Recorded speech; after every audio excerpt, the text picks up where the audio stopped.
Karena kita sadar bahwa segala peristiwa yang terjadi, termasuk penderitaan yang bisa kita alami, itu juga tidak terlepas dari penyelenggaraan Allah. Dan kalau kita lihat, kenapa Allah membiarkan itu semua? Ya, satu hal dalam iman kita percaya bahwa Allah juga mempunyai rencana yang terbaik. Sebagaimana Dia nyatakan dalam kitab Nabi Yeremia, rancanganku bukanlah rancangan kecelakaan, melainkan rancangan damai sejahtera.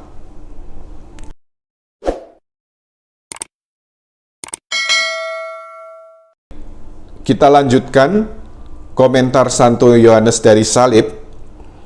Jiwa harus melewati benteng perbatasan ini dengan melepaskan semua keinginan-keinginan egoistis, semua keinginan-keinginan yang berpusat pada dirinya sendiri yang ada pada manusia. Sehingga Santo Paulus menunjukkan dengan jelas, jika oleh roh kamu mematikan perbuatan-perbuatan tubuhmu, kamu akan hidup. Dari surat Santo Paulus kepada jemaat di Roma bab 8 ayat 13. Jadi untuk melewati benteng perbatasan ini, ya, untuk menembus benteng ini, kita harus berani melepaskan keinginan-keinginan yang egois yang ada pada manusia. Baik, orang harus melewati benteng ini dengan memecahkan kesulitan dan dengan segenap kekuatan kehendak dan dengan segenap hati melepaskan semua keinginan indrawi dan afeksi natural. Jadi dalam hal ini kembali Santo Yohanes Salib menekankan pentingnya semangat kelepasan. Ada satu gambaran yang menarik yang diberikan Santo Yohanes Salib, ibarat seperti burung yang diikat kakinya, baik dengan rantai yang begitu halus dari emas ataupun dengan benang sutra yang sangat mahal harganya, yang sangat halus, ya.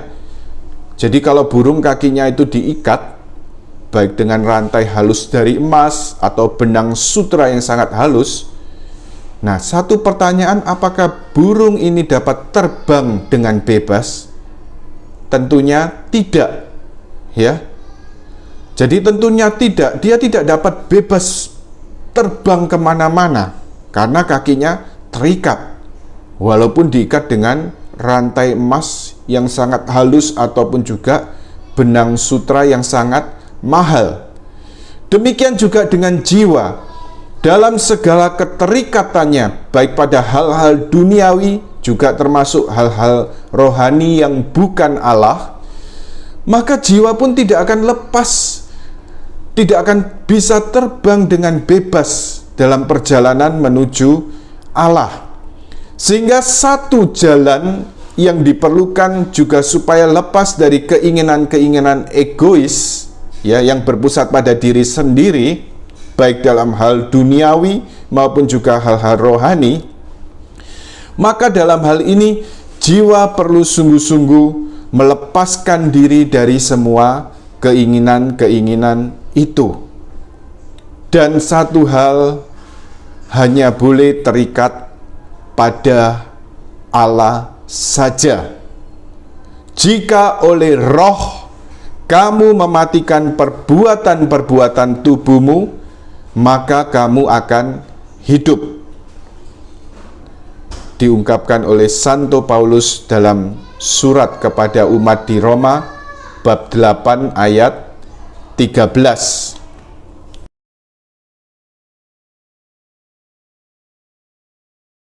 Bapak, Ibu, saudara-saudari yang dikasihi Tuhan Yesus, kita sudah melihat poin-poin dalam stansa ketiga Mada Rohani Santo Yohanes dari Salib ini, di mana dalam perjalanan menuju Allah, dalam perjalanan menuju persatuan dengan Allah, dalam hal ini jiwa yang sungguh-sungguh merindukan Allah, jiwa yang sungguh-sungguh rindu untuk boleh semakin mengenal dan mengasihi Allah, selain menjalani hidup doa sebagai dasarnya, yaitu hubungan pribadi atau satu pergaulan yang mesra dengan Allah Tritunggal Maha Kudus, tetapi jiwa juga perlu membuktikan cintanya, yaitu dengan sungguh-sungguh berusaha untuk terus melatih kebajikan dan juga melatih penyangkalan diri dan juga menghayati kerendahan hati.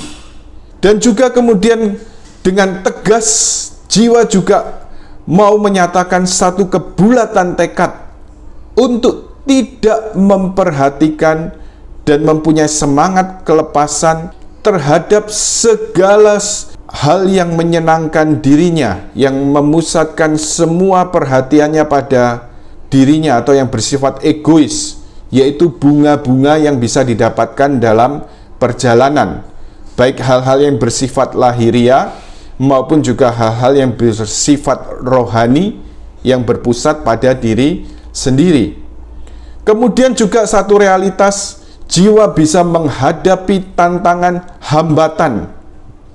Jadi seperti saya tegaskan waktu itu, suka tidak suka, mau tidak mau, sadar atau tidak sadar, jiwa akan menghadapi realitas perjuangan rohani melawan dunia, setan, dan daging. Tetapi satu hal yang perlu ingat, dalam segala perjuangan rohani, dalam segala sesuatu yang mau kita lakukan untuk menyenangkan Tuhan, yaitu dalam semangat kelepasan, melatih kebajikan, penyangkalan diri, dan kerendahan hati ini, perlu selalu kita sadari, Allah telah mengasihi kita lebih dahulu.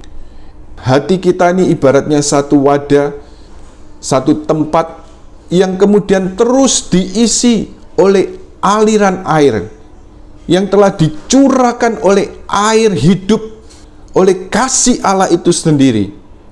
Ketika terus diisi, terus dicurahkan kasih Allah itu, aliran rahmat Allah ini, maka mau tidak mau wadah tadi akan penuh dan meluap. Aliran air rahmat ini akan meluap dan terus meluap. Perumpamaan ini ibaratnya mau menggambarkan apa? Allah telah mengasihi kita lebih dulu. Dan oleh karena itu, oleh karena kasih Allah ini, kita juga dimampukan terus berusaha untuk mengasihi Allah. Jadi kita bukan melakukan semua perjuangan rohani dan syarat-syarat yang harus kita lakukan dalam perjalanan menuju Allah ini, bukan dengan mengandalkan kekuatan kita sendiri, tetapi satu hal, rahmat Allah cukup. Allah beserta kita, dan kita mau melakukan semuanya dengan mengandalkan kuasa Roh Kudus. Kita sungguh-sungguh membutuhkan Roh Kudus dalam perjalanan ini, karena Roh Kudus adalah guru Kristiani dari batin kita. Amin. Tuhan memberkati.